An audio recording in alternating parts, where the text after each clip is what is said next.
Preview sa Los Angeles Lakers at Washington Wizards, yan ang ating pag-uusapan. Final seconds. Bryant for the win. Bang! Sa ngayon ay may 4 na panalo na ang Lakers sa 5 laro nila sa road games. At tanging sa Indiana Pacers nga lang sila natalo. Pero bukas ay may pagkakataon ng Lakers na iangat ang kanilang record sa 5-1 sa kanilang road trip. Pero hindi nga ito magiging madali, lalo at sa huling laban ng Lakers at Wizards ay nahirapan din dito ang Lakers, na kung saan ay umabot pa sa overtime ang kanilang tapatan. Lalo at kanina ay panalo rin itong Washington Wizards at na-upset na nila ang Milwaukee Bucks.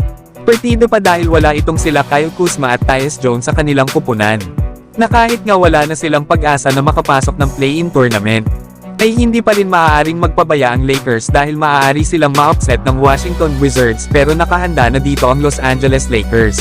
Lalo at itong si Coach Darvin Ham ay hindi naman masyado binabad sa laro kanina itong sila LeBron at Davis, na meron nga lang silang dalawa na 29 at 28 minutes laban sa Toronto Raptors. Buti na nga lang daw at andyan itong si D'Angelo Russell na gumawa ng 25 points. Isama pa itong si Rui Hachimura na may 14 points at ang mga bench players ng Lakers. Pero kailangan daw ng Lakers na bantayan maigi itong sila Deni Avdija, Jordan Poole at Corey Kispert. Ito kasi ang mga players na inaasahan na gagawa sa kanilang kupunan bukas, na dapat daw gamitin ng Lakers ang kanilang advantage. Lalo at ang Washington Wizards daw ang worst 3-point shooting team sa NBA.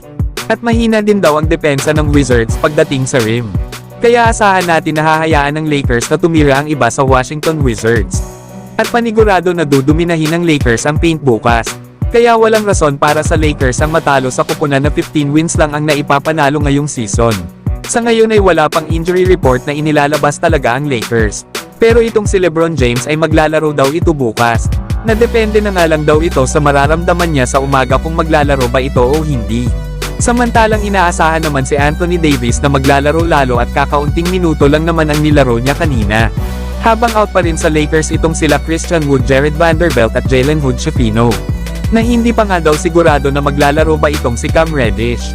Na-out nga ito sa kanilang laro kanina dahil sa personal reasons na sa ngayon ay hindi pa daw ito kasama ng kanilang kupunan. Samantalang para naman sa Washington Wizards, ay hindi pa nare-release ang kanilang panibagong injury report. Kaya hindi pa sigurado kung maglalaro ba sila Kyle Kuzma at Tyus Jones na parehas na may mga injuries pa. Kabilang nga sila sa 3 Wizards players na may mga iniindang injuries. Kaya abangan na lang natin bukas, kung sino-sino ba ang makakalaro sa laban ng dalawang kupunan.